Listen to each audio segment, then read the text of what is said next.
Olá, minha gente! Então, vamos lá com a dica de português, né, para contagem regressiva do TRT da 11ª região. Olha só, em 2016, vamos falar assim, porque é o que a gente tem aí como provas recentes, né? A FCC apostou muito no sujeito oracional em suas provas, então vocês fiquem atentos, não deixem de observar bem as construções, não é, de sujeito oracional.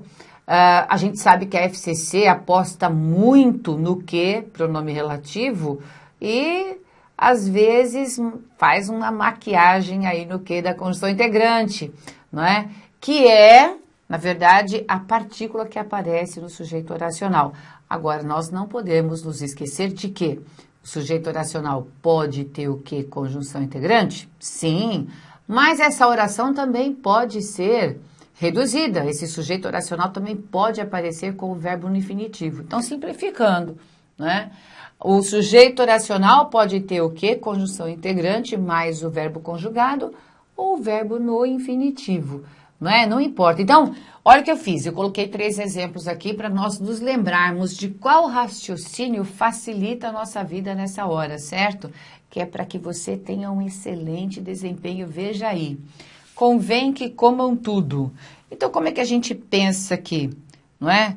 Nesse caso, para a gente poder reconhecer que o sujeito oracional, nós estamos enxergando aqui 2 formas verbais e um que, não é isso? Então, vejam, a gente separa as 2 orações, não é? Um verbo para lá, um verbo para cá, e esse convém, não é? Que está aqui nessa primeira oração e que eu não estou vendo sujeito nenhum para ele, vamos dizer assim, eu faço a perguntinha para ele. O que é que convém? A minha resposta é que comam tudo. Olha, na minha resposta apareceu o verbo, então eu já entendi que aqui eu tenho um sujeito oracional. E aí vamos fazer a troca pelo isso. Ó o balãozinho representando aí o raciocínio de vocês. Aí eu faço assim, acompanhe minha setinha aí. Isso convém. Tá vendo? Então, quando eu consigo encaixar o isso, como se ele estivesse aqui, né?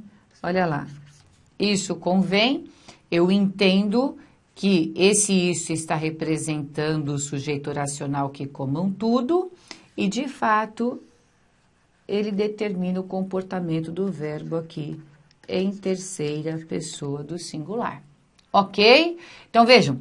Se essa troca pelo isso funcionou, é porque esse que realmente é uma conjunção integrante, que a gente brinca que é um CSI, né, pessoal? E aqui embaixo, convém comer tudo.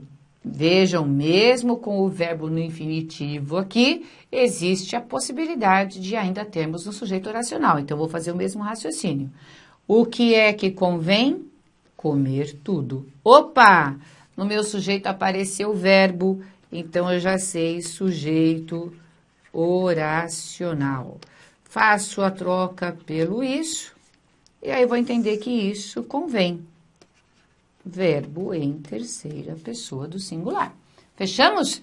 Depois a gente tem, espera-se que vocês sejam aprovados. Vejam só, as formas verbais estão sublinhadas, existe um que aqui, não é?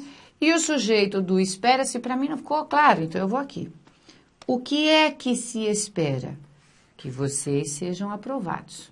Tá vendo?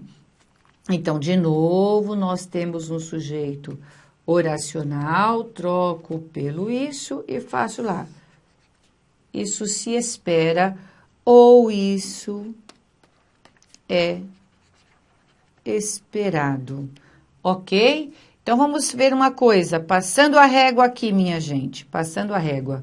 A gente pode ter um sujeito oracional com a conjunção integrante, pode ter um sujeito oracional com o verbo no infinitivo, e nós não podemos nos esquecer de que, com a conjunção integrante, não é? Na oração principal, aqui no espera-se, pode aparecer este ser também, e ainda assim, a gente continua com o sujeito oracional. Quem é esse ser? Para quem não lembra, é o pronome apassivador. Ok? Pronto. Então, 3 exemplos que fecham aí todo o raciocínio do sujeito oracional para que você não se esqueça de que ele existe, tá certo? Vejam que o espera-se aí, eu esqueci de colocar, mas fica em terceira pessoa do singular também, tá certo? Pessoal, um abraço, até a próxima.